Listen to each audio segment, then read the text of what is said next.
What's going on, guys? Welcome back to the channel. Thanks for tuning into the episode. In this video, we'll be working on the Sc300. First off, change the oil. I had to do my oil changes a lot more often than I would on the GS300 just because E85 is always ran in the car. So I usually do my oil changes at least like once a month. So we got the K&N oil filter. This best part about this filter is it has a fitting on the back, so you can put a 1-inch socket to it and just unloosen this instead of fighting with the manifold, try to get this thing on and off. I have VR1 1030. I use the VR1 Racing Oil 1030 just because I was always recommended to use that, and the viscosity level is 1030 just because it is a brand new 2JZ GTE block. We're doing a tune-up today too. From me doing rolly anti-leg and stuff all the time, my spark plugs are getting a lot of wear and tear. So I think I put these spark plugs in the car almost 2 to 3 months ago. They've been holding up pretty good. They've been holding up pretty good, but you know, rolly anti-leg is like really aggressive, and two-step is really aggressive on your spark plugs.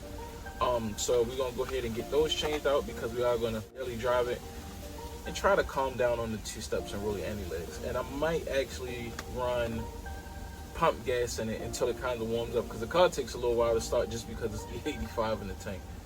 So these are the actual coil spark plugs we're using. So these are pre-gapped, I think at like 40, but with my tune I got mine down to like 18. This is a solid trans mount from like a Chevy. I could leave a link in the description where I got this from. So if you kept up with, I think it's like 4 or 5 videos ago when the transmission actually fell out the car on the highway after doing a very impressive turbo pull against a Camaro, which I really shouldn't have done. The transmission actually disassembled itself and fell out on the highway.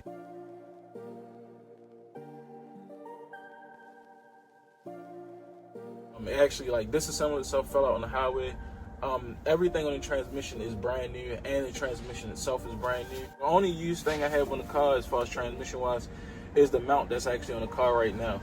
So the issue I'm having is when I get up into the higher boost range where the car actually gets all the torque and everything going, the transmission, I can feel the shift in the transmission sinking down on the boost, and when I let off it comes up. Today we'll be upgrading the trans mount, fabbing up a new transmission out of billets. Yeah guys, let's get into it so we can get this car rolling and set.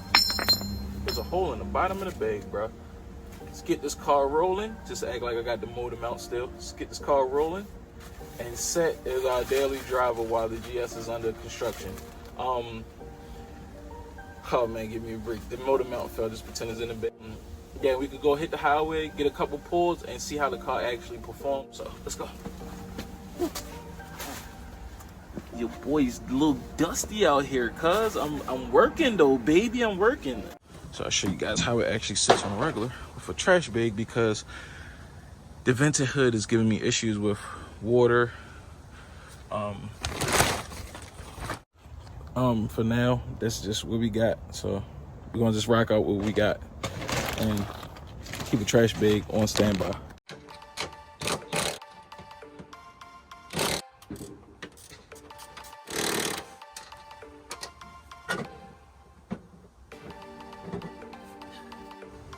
So we are running the 1ZZ coil packs. This is the bracket itself is from Auto Sports Engineering. Bolt straight in. All right, so you can see the brand right, the name Auto Sports Engineering. It actually bolts to the back of the valve covers, to the existing valve cover holes that sit back here on this side and that side. There's nothing really holding the front at all. More so like it's free floating. But once you put your coil packs in, this thing gets pretty tight. Front spark plug did get a little bit wet, you can't see it, but there's a little bit of water down there. You see? You see it? A little bit of water did get down there.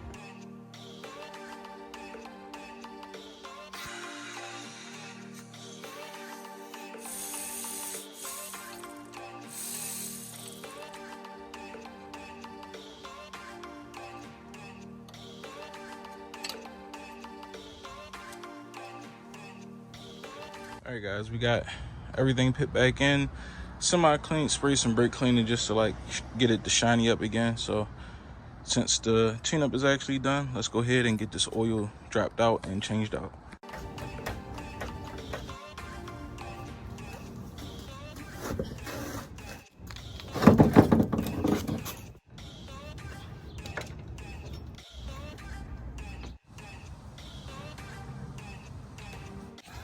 All right, guys, so while the oil is draining out, I'm gonna go ahead, slide under the car and give you guys a look, see the engine, the transmission mount.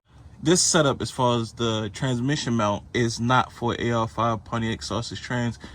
You will have to fabricate up something if you're gonna run this transmission on your car, just because, you know, it won't work. So this is what I have right now. The actual cross member itself is pretty decent. I might use that again, and I might not use that again. I did have to put some spaces. We are gonna address that right now, because when I did the CD09 on the LS swap, the way I made that transmission mount and cross member looked like I bought it from the store. So that's actually perfect how that turned out. So I'm going to try to mimic the same thing with this cross member. So let's go ahead and get this old one off, get it on the workbench, and get some measurements going and see how we actually want to run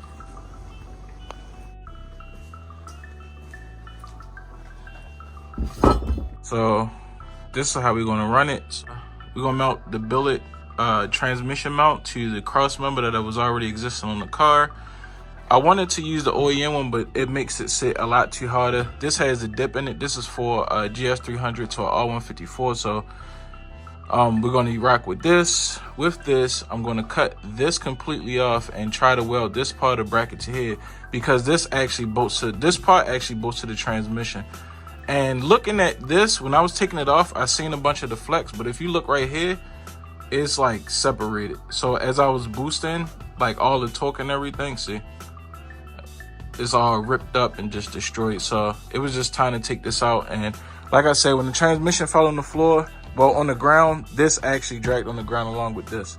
So this should actually work with a little willpower. Let's see how this guys. This is the next day. So I had to actually run to the auto parts store to get longer bolts for the trans mount. Well, actually for the what is that? Jeez, man. Had to run to the auto parts store to get longer bolts for the cross member to bolt to the actual car.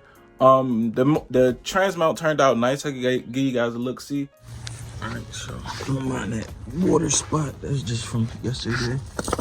So this to me feels a lot better. So I'll bolt it up. You really can't see the details in it, but it's up there, it's perfect, and it's actually a solid mount now, which I'm way more comfortable with. So yeah, guys, like I said, go ahead, drop the car down, wash it up, and go for a test drive. We definitely need to wash it. Look at that. Still dirty. It looks like I've been off-roading it. You see, I didn't wrap my car completely. The side skirts go there, so didn't really wrap that, but it's old plastic dip. So yeah, I'm gonna get this car on the ground and we go from there. All right, guys, so we have everything buttoned up. Actually about to just jump on the highway and do a quick pull just to see how the transmission actually reacts. Pulling out the petrol station now.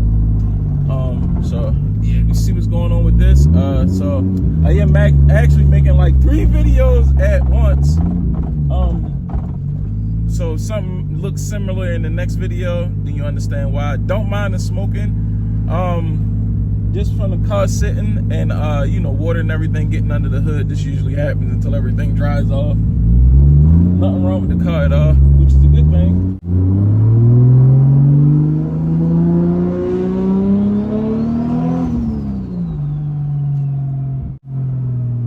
It honestly feels like forever since I drove the car, bro. Like, I'm not even gonna lie to you. The feeling I feel right now every time I drive this car, even, you know, after it breaks and leave me stranded, is always a good feeling, man. I mean, and then you seen the old transmission mount too, so you already seen that thing was like, it was out the door, it was already gone. Legit hanging on for dear life. So this definitely should go a lot better than it usually does.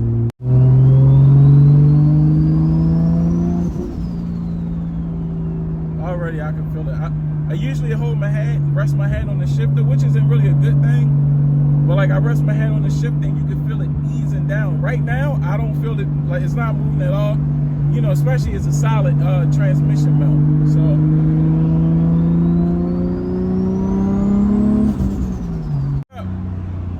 time to get off this highway, man. Jeez, bro. Oh, I'm glad I got off. The cops right there. Police right there, man. See what we got, guys.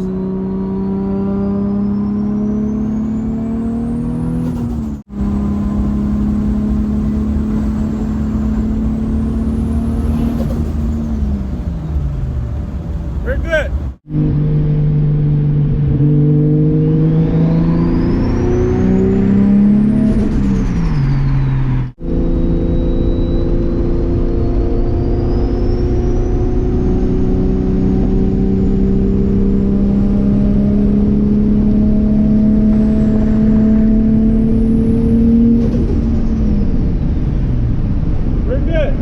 A pull like that, I would feel it like easing down. I flexed on you, bro. I would feel it like easing down. And then I had flashbacks when the transmission fell out the car. I'm like, oh, no, not again. So, we should be good to go. I'll be real honest with you guys. I'll roll the windows up. I'll be real honest with you guys. The clutch is slipping at the higher RPM ratings.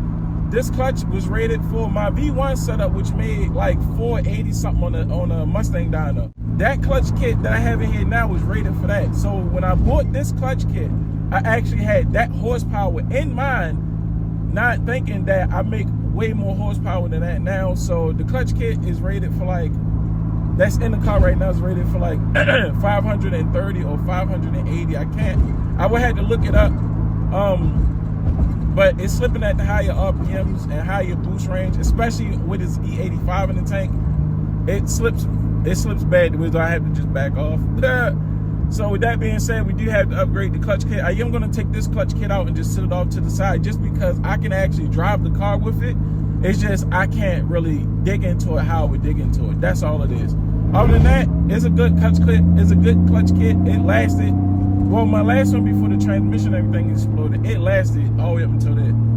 And it wasn't slipping at all. That was the best part. So I do want to upgrade the transmission in this thing, but we'll see what the future holds for us, guys. So yeah, guys, I'm gonna let you guys go, and I'll see you guys until next time. Peace out.